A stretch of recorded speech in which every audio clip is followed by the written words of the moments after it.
এখন আছে? আমরা বাংলাদেশকে ভালোবাসি। বলছে এখনো আছে? হ্যাঁ, বাংলাদেশকে আমরা ভালোবাসি। কিন্তু ওখানে তো বলছে বিশাল গন্ডগোল হয়েছে, কি করে আছে? ওই মার খাচ্ছে করে মার খাচ্ছে। তাই আমরা বাংলাদেশকে ভালোবাসি, আমরা বাংলাদেশকে কোনোদিন খারাপ চোখে দেখি না।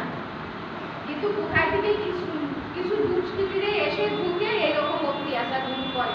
আমাদের পাশের মুসলিম মেয়েরা আমাদের সব বন্ধু ছিল, সবাই বন্ধু, আমরা একসাথে পড়াশোনা করতাম, একসাথে খেতাম, কিন্তু সবাই আমাদের বন্ধু। কিন্তু কোথায় থেকে যে এগুলো করে এসে জুড়ে বসে এই অশান্তিগুলো করে।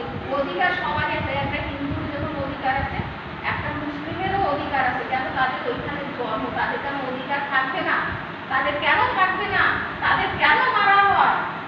তাদের মন্দির কেন ভাঙা হয়? ওই একটা মসজিদ তো কেউ হিন্দুরা কাজ করে না, ভাঙে না। তোমরা প্রতিবার তোমাদের মন্দির নিয়ে তোমাদের কি হয়? তোমরা দুটো হিন্দুকে তাড়িয়ে তোমরা দেশ স্বাধীন করবে? প্রত্যেকবার কতবার একটা দেশকে স্বাধীন করে? হিন্দু তো চলেই এসছে, কয়েকটা হিন্দু আছে, তাও তোমরা মিলেমিশে থাকতে পারছো না। তোমরা শুধু স্বাধীন চাও, স্বাধীন। তোমরা তো স্বাধীনই আছো, তোমাদের পিছনে কেউ লেগেছে? তোমরা নিজেরা তো অশান্তি করছো, তোমরা নিজেরা তো অশান্তি করছো। ওই কোনো হিন্দুরা তো অশান্তি করছে না। হিন্দুরা হচ্ছে নিরহ, কোনো রকম আনছে খাচ্ছে, ওরা নিরহ, ওরা কোনো ঝামেলায়ও যায় না, কোনো কিছুই করে না, ওরা নিরহ।